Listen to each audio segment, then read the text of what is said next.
Akame ga Kill is famous for killing every main character but 1.5. It's not like a disabled joke. I'm still traumatized, so let's go back in time. 2014 was stacked for anime. The world was still recovering after Attack on Titan, and there was so much interest in the next big phenomenon. Which anime is going to explode next? Could it be Noragami or Space Dandy? No Game No Life, Fairy Tail, Black Bullet, Tokyo Ghoul, Space Dandy 2, 7, Deadly Sins, Parasite, Unlimited Boy Love? There was so much buzz at the time, my normie friends were talking about this stuff. So naturally, this weeb girl I had a crush on said to me, "Dude, you need to check out Akame ga Kill." I turn to her and say, "You have my word." I'm sweating like a fucking hog in this gas chamber of a room I've been farting in so I can set the show up. I watched that first episode and I remember my jaw hit the floor. I thought to myself, this bitch is f***ed up. Why did she tell me to watch this? You cannot finish this anime and return to normal society. Everything dies. If it has more than 3 frames of screen time, it is fucked. So get ready to be pissed off, sad, and it's the most watched series premiere Toonami has ever had. This show debuted better than One Punch Man, Dragon Ball Z, Naruto, you name it. I got angry and turned this shit off as a kid, but most people didn't. For some reason, it's one of the most popular anime ever made. And I want to find out why. Let's just rewatch the entire show, disassemble the anime, and see what I missed. Sponsor time. If I go through my messages and search for the word Chrome, it's just full of me saying terrible things that I can't repeat. This image had Chrome stealing 2.5 gigabytes of RAM just to keep it open. That's $6 worth of RAM. What if I had 10 Minecraft images open? Opera GX. Opera lets you limit RAM and CPU. Don't know what that means? Okay. Computer run better. You can also customize the shit out of it very easily. Here are the mods. Opera has a ton of different themes for your browser. I'm gonna pick this Berserk one. When I click it, everything changes. Even typing makes nice little ASMR clicks.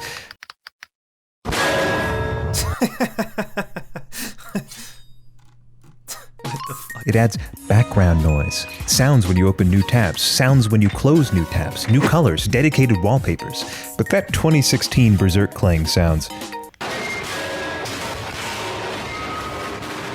fucking terrible. You're very observant. I know you caught that. What's really cool about Opera is you can customize your mods like nothing. Here's an anime mod I found. I can use the sounds from this one while keeping the aesthetic of the Berserk mod. Now I can relax. Or maybe you want a different wallpaper. That much is easy. If customization isn't a big deal to you, then convenience probably is. Imagine with me a world where you're watching anime and I need to know how many ants there are on Earth. I want to keep watching anime, but those fucking ants, man, this is important information. Oh! You can do both with a click of a button. And also visit Discord, Instagram, Twitter, or a bunch of other socials while using another page. You might be interested, but the idea of adding all your bookmarks and preferences sounds like a pain. It's not. Here's the homie and I discovering how easy it is. Import my bookmarks, passwords, and cookies from...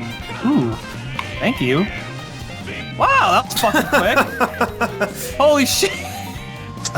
All your bookmarks are like a couple of clicks away. If you're interested, Opera GX is free. I only ask that you use my link. Anyways, we're about to talk about in an ancient empire far, far away, an evil man uses the emperor like a puppet. People live in fear of lecherous rulers who treat their subjects like slaves. Public executions are commonplace, and dangerous beasts roam outside the castle walls. Beasts that our main character doesn't give a fuck about. He's that guy. Tatsumi is an ambitious young man who can't wait to head to the Empire, become a soldier, and prove himself on the battlefield alongside his best friends in the world. He doesn't know that the Empire killed Epstein. He doesn't know that perverts rule the nation he lives in. So after he saves some dudes, they're like, "Hey man, I've heard the capital is super dangerous these days." And Tatsumi's like, "Word? They let black people in there?" What?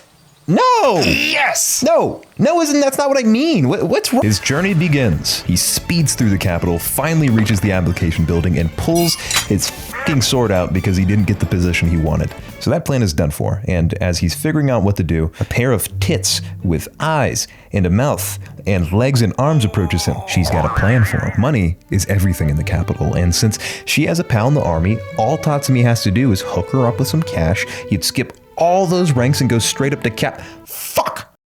The boobs distracted us, Tatsumi. She was lying. He's left penniless on the side of the road. Excuse me. Do you want to be sex-trafficked?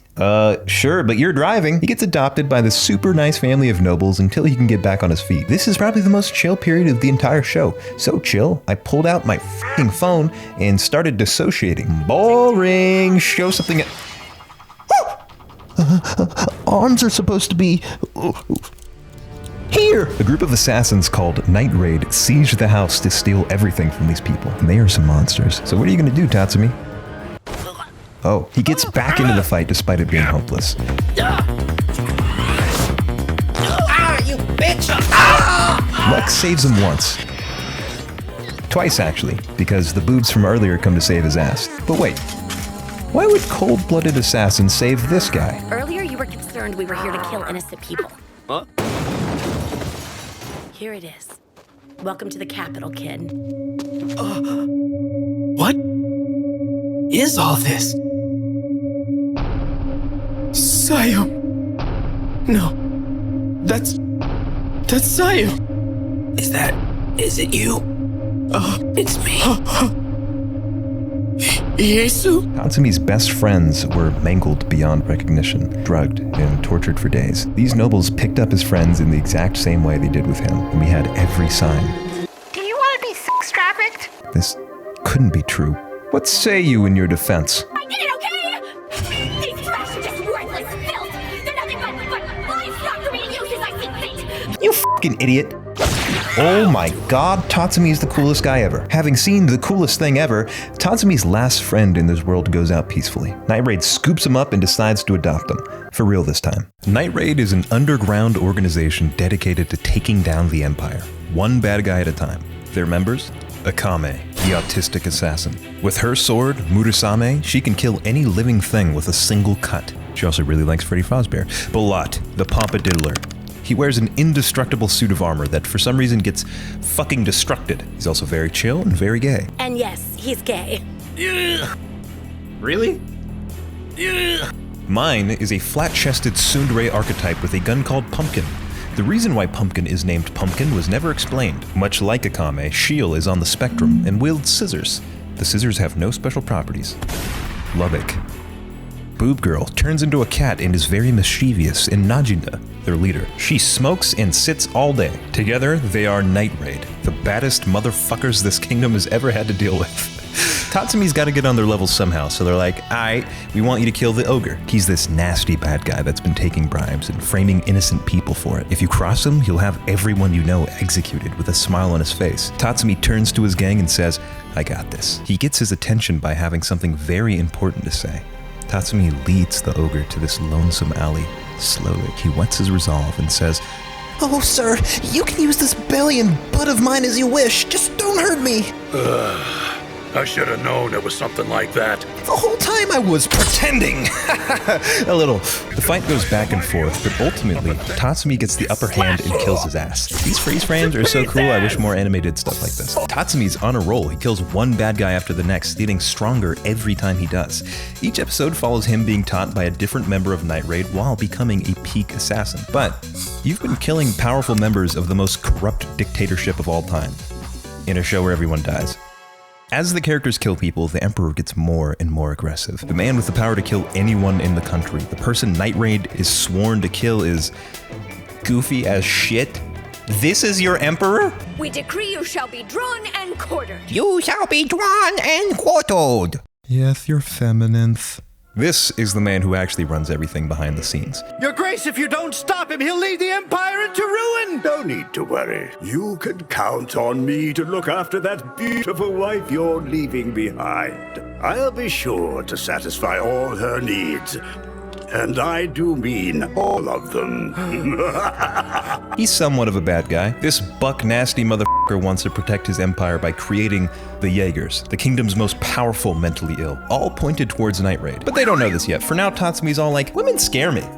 Their reproductive organs look like a worm's mouth. I hate girls, which is fine. But at some point, he needs to learn about the weapons of this world, so they sit Tatsumi down and tell him a story. It all goes back 1,000 years ago with the very first emperor. He was a nobleman, different from the one we have now. Perhaps his greatest anxiety was how best to serve his people, and so he found himself deep in thought. This kingdom is fucked. It's good now because I'm the only one. I'm gonna drop the accent. It's good now because I'm the one ruling it, but someday someone else is gonna rule it and fuck it all up. Perhaps one day the Emperor could even be a sissy? Okay, here's an idea. We're going to kill the dinosaurs and put them in swords. It can't can't be done! This is lunacy! Oh, but it could be done. The Empire scoured the nation for both danger beasts and craftsmen. Eventually, 48 weapons were completed. It said that when the Empire brought these weapons to a battlefield, they were unbeatable. Holy shit, are you sure those were dinosaurs we put in the f***ing swords? And who came up with the scissors one? But under the Emperor's nose, he was slowly building up his own worst enemy. A civil war ripped through the Empire 500 years later, scattering the Imperial arms everywhere. So, is there a list of all the Imperial arms and their abilities? Yeah, it's uncool that you interrupted the story, but yes, it's in this book actually. Whoa, so is there an Imperial arms that can bring back my dead friends? That doesn't exist, retard! Read the book! Yeah, it does! I know it does! Where do you read it, Tatsumi? That's what I thought. You like black people anyway, I don't want to be here. Tatsumi is quite bummed because he knows for sure now that he's never going to see his friends again. Shield, this sweetie, comes outside and just listens to him and lets him cry. Sometimes that's all you need. That's how I knew she was going to die first. Why are you suddenly giving this girl screen time? The next part of the anime is interesting because I noticed in my notes I'd typed, I really do be dissociating through most of this anime. Followed by, this anime is fucked up. Tatsumi gets lost in the city during some filler adventure and this knight helps him out. She has a dog. Ow! Ow! Ow! Ow! Fuck! Ow! Later, Shield and Mine are doing an operation. Aw, damn, girl, you're crazy? Why are you crazy? Seiryu ubiquitous. She's in love with justice and wants to avenge her master. The Ogre, from episode 2. Damn! She easily identified Night Raid using wanted posters that are hung up literally everywhere. This is what bothers me about this show. Finally! This is what really bothers me about the show. Hey, Glasses, maybe if you change out of that stinky-ass dress for once, be quiet, bitch, and wear literally anything else, people wouldn't recognize you. Shut up for 3 seconds. It's so silly. No one ever wears a mask in this show, so their identities are just public domain. You're assassins. Start assassin. Oh my god, they're fighting now. Seiryu's Imperial arm recovers from nearly any attack. It even shrugs off Mine's thug-style shooting. In Shield's scissors. Shield gets the upper hand because her trump card makes her scissors really bright, which bad guys are weak to, which costs Seiryu both her arms. She goes to finish the job, but True justice always wins! That's part of her body?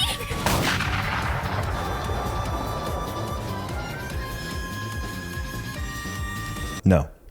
I will accept her arms getting cut off. I will accept her arms having guns mushed inside of them. I will not accept scissors being useful in combat. This is stupid. But Seiryu had a trick up her sleeve that not even scissors could fix. Ew.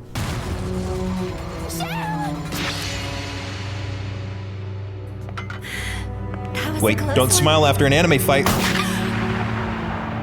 And so Shield dies, eaten by a psychopath and her pet monster. This is the first death that really matters in the show, and everyone feels it, especially Tatsumi, who had just gotten close to her. Shut up! It's time for a training arc. Tatsumi won't ever lose someone close to him again, and he's gonna need Balat's help. Soon, you're gonna be looking at a completely different main character. But the kingdom isn't sitting still either. This beautiful, fertile, blue-haired queen has just arrived. She's my girlfriend. Not much is known about Esdeath other than the fact that she lives to kill. With complete domination over ice, she's been able to take on entire armies, and that's without her 3 bodyguards. If anyone can kill every member of Night Raid, it's her. She's also my girlfriend. Duh. Ow! Tatsumi and Balat are on a boat protecting an important old man, which has Balat in a storytelling mood. Once upon a time, he was a soldier for the very people he's fighting against. Darker times, when Balat's homie was arrested because he refused to bribe others. That's bullshit! I am going back to the capital to plead my case. Despite the position I'm in at the moment, I have done nothing wrong. I am confident that the court will see that. General. His dumbass had faith in the legal system, and because Balat stood up for him, he was captured and framed as a criminal himself. Too bad we'll never see that guy again. But we're gonna see that guy again. So they're chilling and enjoying the ambience when they hear this beautiful melody. Said I got a little dick, got a little wee got a little dick. It lulls Tatsumi, it draws him towards sleep. And that's when one of Esdeath's bodyguards appears. Little bitch, she licking on my tummy, licking on my toes. I don't like bitches, I kick it with my bro. The fight was cucked by silliness. Balat fires up his suit and gets 3v1, so he just swats the femboy out of frame. I can't show this. Why you do things I can't show the people, Balat? But it's too early to celebrate because General Lever, the guy from the flashback. So now he's got to fight his old homie who has control over water while Tatsumi takes on the sissy. Damn. Sissy's strength is good strength. But one thing about Balat, he doesn't care about water. Until it turns into a giant dragon and breaks his armor. He gets mad and is like, hey, hold this real quick. Okay. Bad guy vanquished. But wait. These two fought side by side for years before they were both betrayed by the Empire. Why would Lever go running back to these people? He tells us exactly what happened. It all started when Esdeath visited me in prison. I was captivated. Her breasts were just sitting there, boobing. Have you seen them, Balat? I lick toes, Balat. Souls! This is more or less what he said, and in a spiteful last move, he reveals that the whole fight, Balat was secretly poisoned. The twink has now doubled in size. Balat has no choice. With the rest of his strength, he lifts his sword. Tatsumi, I'm gonna die. Go ahead and take my shit. No, I can't do that. The suit uses racist energy to make itself stronger. This guy's half Asian. That was sick! Oh yeah, Balat. No! Balat has died. The Empire is somehow even more restless than normal. Across each corner of the nation, psychopaths have been gathering. Akame's sister, who cheers atop a mountain of corpses. A man who's burnt down entire villages. Seryu and her pet monster. Esdeath is making her next move by establishing the Jaegers. Everyone in this group is a trained killer. 3 of them are kinda silly. For example, Wave smells like dumpster pussy, which isn't odd for his profession as he is a fisherman. So why is he so strong? Why does he have the exact same Imperial arms as Tatsumi? He's merely a fisherman. He brings fish to the Jaeger meeting. The pyromancer guy's named Balls. He just be baking brownies and shit. This guy doesn't matter, and that leaves us with Dr. Stylish, arguably the most psychotic of the Jaegers. He's a man who'll experiment on his own soldiers if it suits him. He has also been heavily hinted to be homosexual and enjoyed hitting on his fellow male Jaegers. Thank you, Wiki. All the players have arrived, and it's already time for their first mission. Get Esdeath a boyfriend. This is not a joke. Esdeath is looking for a boyfriend that is both a twink and a badass. The sole solution she arrives at is to make a battle royale to find her husband. Tatsumi enters because they want to see what kind of shit Esdeath is up to, and he wins because he's been training like an animal. And let me show you how Esdeath reacts real quick. Huh? Starting today, you'll be mine and mine alone. We'll talk further in my room. Just the two of us.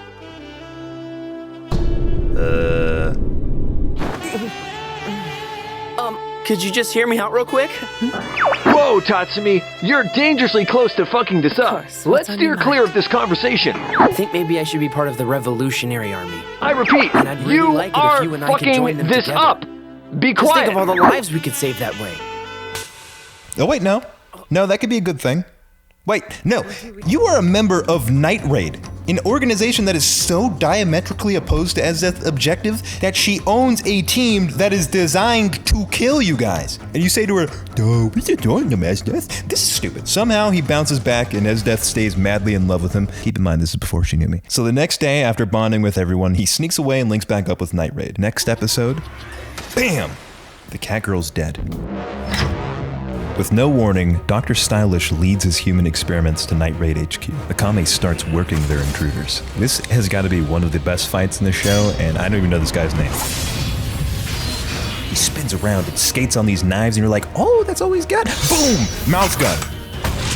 You slice off his arm and think he's done. Psych, I have another stupidly hidden gun for some reason. But as he gets bodied, there's another issue outside. Mine is about to... Wait, I know those things anywhere. She's alive!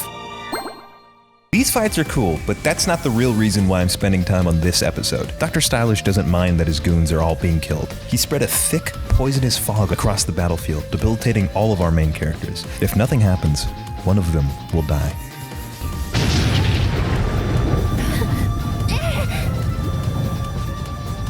The author has successfully ran out of fucking ideas. He's literally dropping new characters out of the sky. Najina left on a journey to find a new weapon to combat General Esdeath. This is her new Imperial arms, Susanoo. He whips some fucking ass, man. Look at him go. But don't sleep on Chelsea, our second newest member. They beat the poop out of Dr. Stylish and moved to a new base. Seryu is truly tweaking over the death of Dr. Stylish. She's going, "Oh, the humanity! How could they kill that weird motherfucker?" Such a weirdo. Just know that before, the Jaegers were using kid gloves. Next time, they're getting serious. Come here, Tatsumi. Just forget all about that nasty. The fuck are you guys doing? Susano proves that he's a gangster and teaches Tatsumi how to fight, which comes in handy when he starts dismembering these innocent Digimon. I really wish he didn't do that. This guy's cool, but what about this Chelsea? I took the liberty of looking through all your old reports. Shell and Bulat were both killed in a recent battle. Those two were obviously incompetent. What? You make me sick. Is what I would say if she meant anything she said. Her last team was massacred by the Empire, and to prevent that from happening to these guys, she said whatever she could to get under their skin and probe them to work harder. It was a retarded plan, but a plan I can respect nonetheless.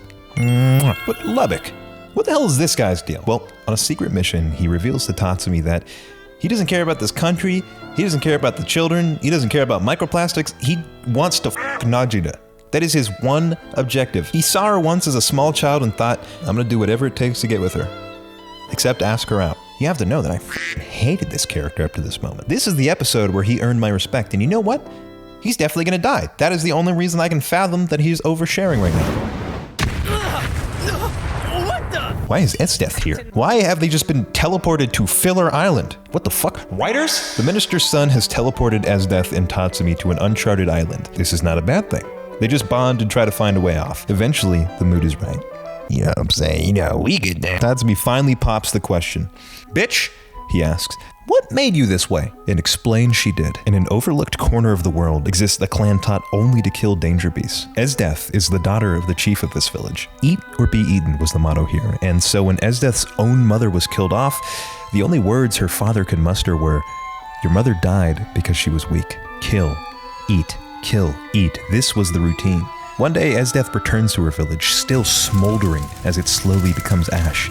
A hand rips itself off the floor to grab her attention. It was the northern tribes who did this, the man says. And worst of all, your father. He leaves her with one final sentence. We were defeated because we weren't strong enough. This was our fate. Never let yourself be of the weak, Esdeath. Never become a prey. So all she did was hunt. And hunt until the danger beasts weren't enough. She moved on to humans and slaughtered the tribe that burned down her village. So that's what made you like to torture people? Oh, no, I've always enjoyed that. She didn't do it for revenge. And it's not because that demon's extract thing makes her go berserk. Either of those would have been better than this. She's been true to herself from the very beginning. Nothing could change someone with a personality like that. Hey man, sometimes bitches just be bonkers, I don't know. But what of the man who trapped them? I wonder how those two are doing. Perhaps it's about time I reopen the portal, yes? What are you doing over there?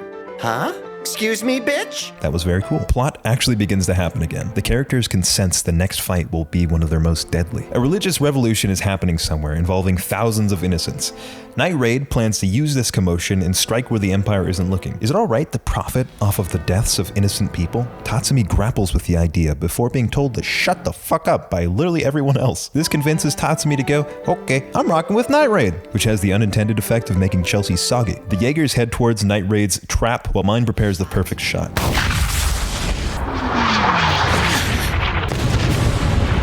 Wave is taken out of the fight. See ya. It's everyone versus everyone now. And this bitch has hacks.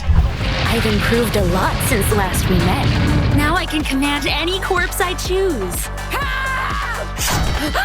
Natura! Please put him to rest, Kurame. You grew up together. How could you say that, Akame? I want him to stay close to me forever and ever. He's my special friend, and I would love to add you to my collection.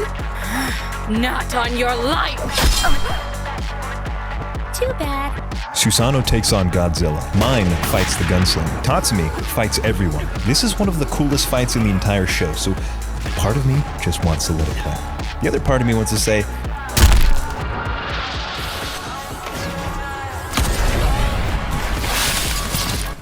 the fuck?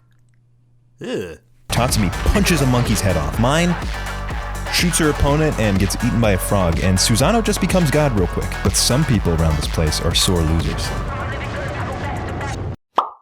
Mazel tov! Everyone gets the fuck out of there after the explosion this guy starts. He's actually very interesting, firstly because his name is Balls, and that despite his appearance, he's kind, he's modest, and regrets the things he's done. He has a wife and kids. He has also been heavily hinted to be homosexual and enjoyed hitting on his fellow male Jaegers. You know that since I'm giving you all this background, he's gonna die. Shout out Balls. As silly as the show can be, his death is quite meaningful. You could argue that every person in the show deserves to die. As much as the main cast thinks they're in the right, there are people on the other side that think the exact same way. I want to do something stupid. What? No, I don't think that's a good idea. Nope. Listen to yourself, bitch. You sound stupid. Oh my god. That's exactly what you want. We killed one big bad guy, and why not chase down Kurume and kill her before she becomes a bigger problem? Lubbock is equally as retarded, so he goes, why not? I'll just tell the team. Meanwhile, the team is not giving a fuck. The lion girl just gets her arm sewn back on, mine is thotting around like usual. Bam! Lubbock breaks the news. But Chelsea is already there. Kurume, it's you. Thank goodness you're not injured. And for a while, it works. They even have a pleasant conversation. Slow.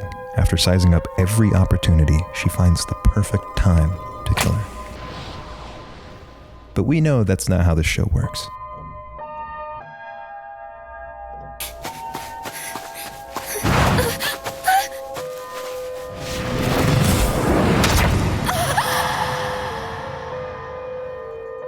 Kurume was alive, and our characters don't see Chelsea again until it's too late. Let's take a second. I first watched this when I was a baby. Consider the fact that I am currently 7 years old. You do the math. This show is messing with my head, okay? The glasses girl I could accept dying, bro dying was not cool. The cute girl was my last straw. I quit the show after this episode. From this point on, any clips you see of me freaking out is because this was genuinely my first time seeing any of this shit. So you finally came out to play. Well, you didn't leave me much of an option. Spoken like a true coward. How the fuck can you hear her? What do you say we do some catching? Continue. Now that old girl is dead, the gang has moved on quicker than ever. Tatsumi and mine even go on a couples trip so they can assassinate the Pimpinator. They end up in this valley seated between fuck all and nowhere. This is the perfect place to be ambushed. There's that night raid girl I fought before. Your dog has some person in it. I smell gunpowder. Huh?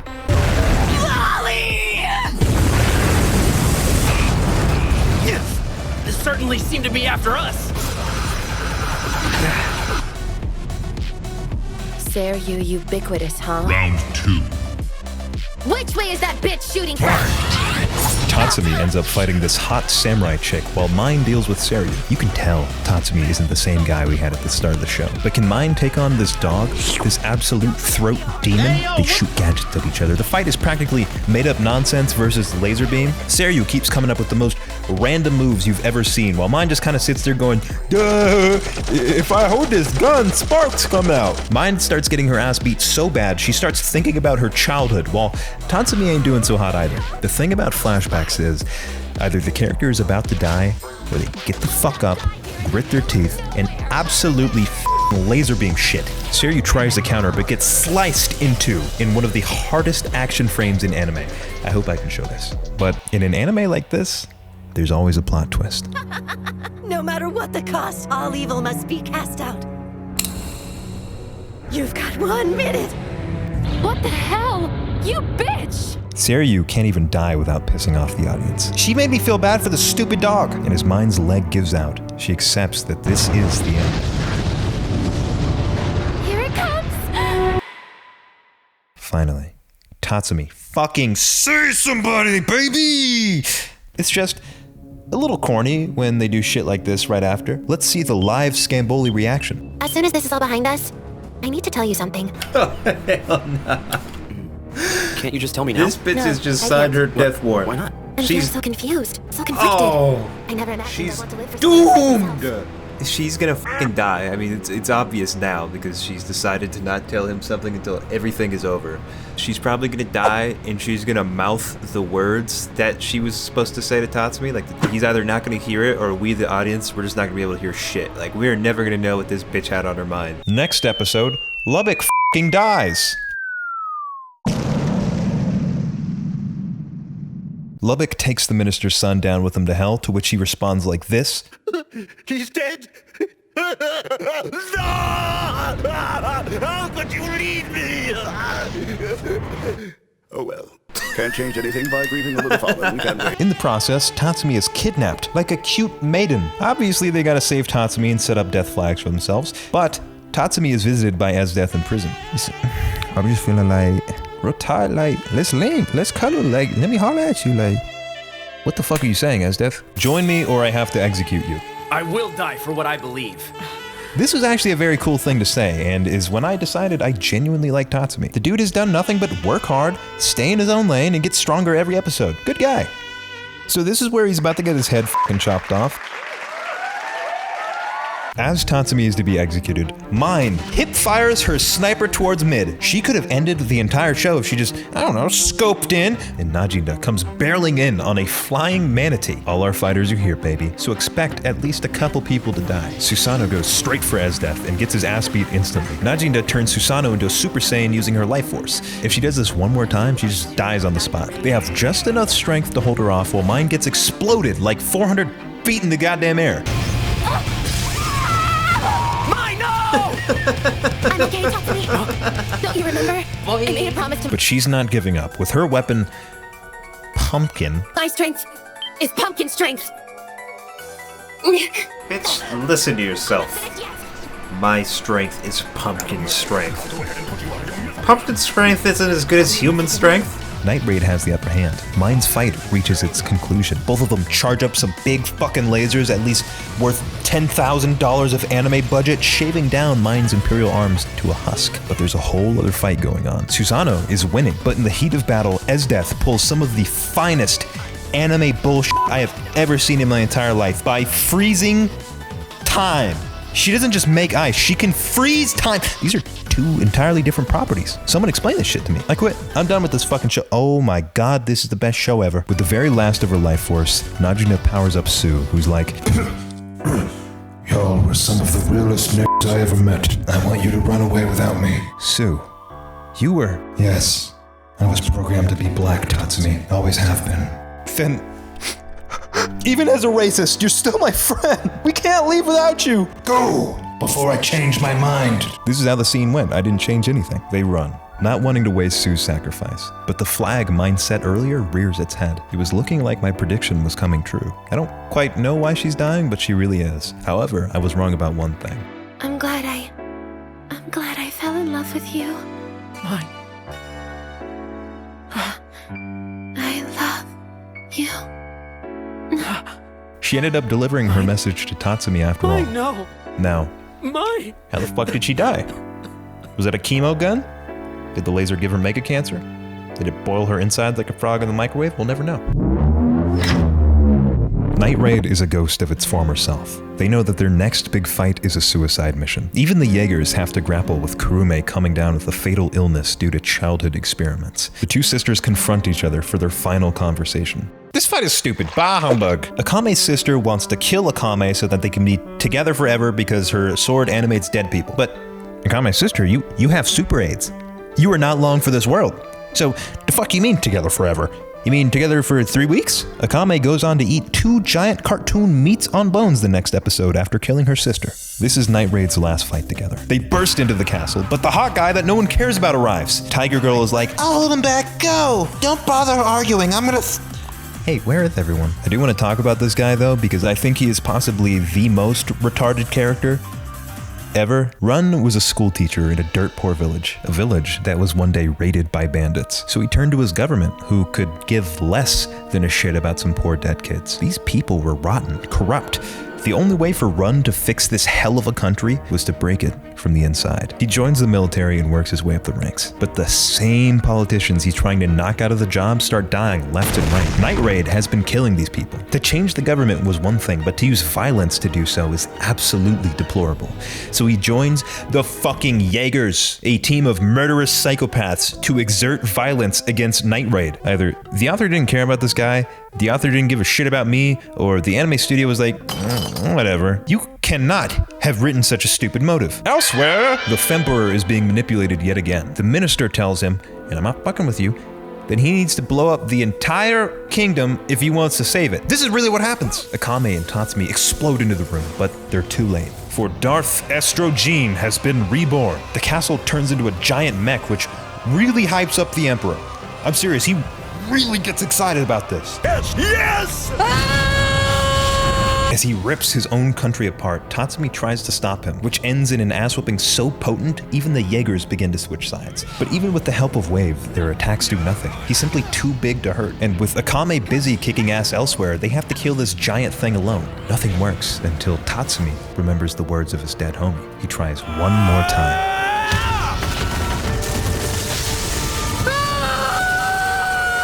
This is the only place that seems worn down. It's just like you said. There's gotta be a way. But Tatsumi is broken in the process, left lying there as the Emperor continues to slaughter people. Wait, is that another ass pull? Tatsumi gets so motivated he becomes a Yu-Gi-Oh card and just flies through the mech in one of the most hype and bullshitty ways I've seen in a long time. But what goes up must come down.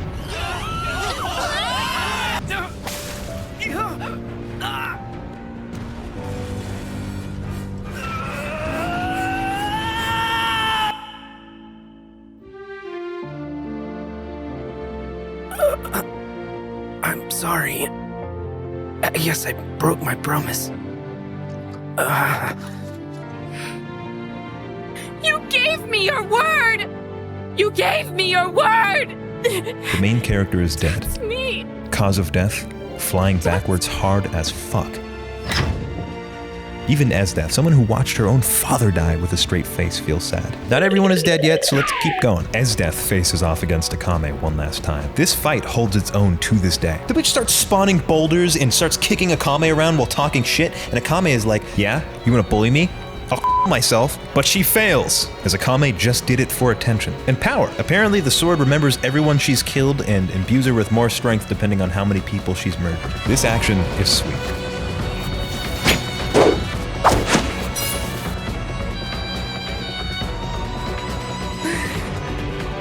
Anime bullshit, go!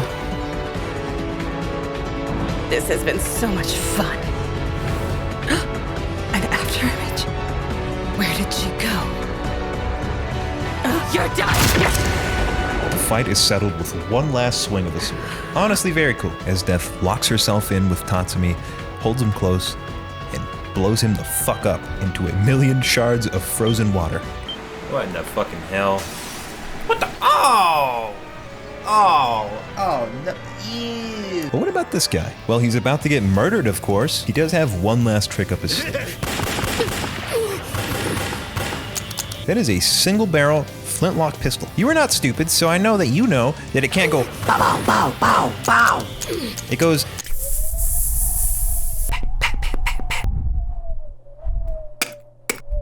Whoops, this fucking piece of shit. As we know, it cannot go bow, bow, bow, bow, bow. Where to even hold two bullets? Though disarmed, she still gets up and cracks him in the nose. Even after being shot, she has enough strength to... Oh my god, I can't show this. Watching this, I was like, absolutely no way did she cheat death another time. Unfortunately, I was right. Goodbye.